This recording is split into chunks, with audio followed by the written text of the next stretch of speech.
अस्सलाम वालेकुम। क्या आप जानते हैं कि इस दुनिया का सबसे खतरनाक नशा कौन सा है? मोहब्बत का, ताकत का, पैसे का, शराब का या फिर मुंशियात का? बिल्कुल नहीं, वो नशा है कंफर्ट जोन का। इंसान अपने कंफर्ट जोन का इतना आदी हो जाता है कि उसे खबर ही नहीं होती कि उसने जिंदगी के कितने हिस्से बर्बाद कर दिए हैं। इसी कंफर्ट जोन में रहते हुए इंसान अपनी सेहत खराब कर लेता है, रिश्तों में दरारें डाल लेता है, उसकी वर्क लाइफ और बिजनेस तक मुतासिर हो जाते हैं, मगर वो कंफर्ट जोन से बाहर निकलने को तैयार ही नहीं होता।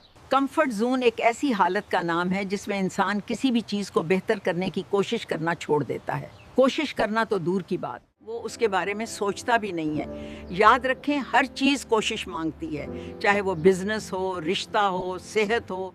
जो इंसान कंफर्ट जोन में रहना शुरू कर देता है वो आहिस्ता आहिस्ता ज़िंदगी की जिम्मेदारियों से भागने लगता है। वो चाहता है सब कुछ खुद ब खुद ठीक हो जाए, मगर हकीकत ये है कि बगैर कोशिश के कुछ भी बेहतर नहीं होता। अक्सर इंसान को ये एहसास भी नहीं होता कि ये सब कुछ सिर्फ कंफर्ट जोन में कैद रहने की वजह से हो रहा है। सुस्ती, टाल मटूल, गरूर भरा रवैया, नज़्म ज़ब्त की कमी, ये सब कंफर्ट जोन ही की अलामतें हैं। जरा रुक कर सोचिए, आपकी जिंदगी में वो कंफर्ट जोन कौन सा है और उसने आपकी जिंदगी के किस हिस्से को नुकसान पहुंचाया है? कमेंट में जरूर बताइए। या अल्लाह, हमें सुस्ती, गफलत और गलत आदतों के कंफर्ट जोन से निकाल कर बेहतरी की राहों पर चलने की तौफीक अता फरमा। आमीन।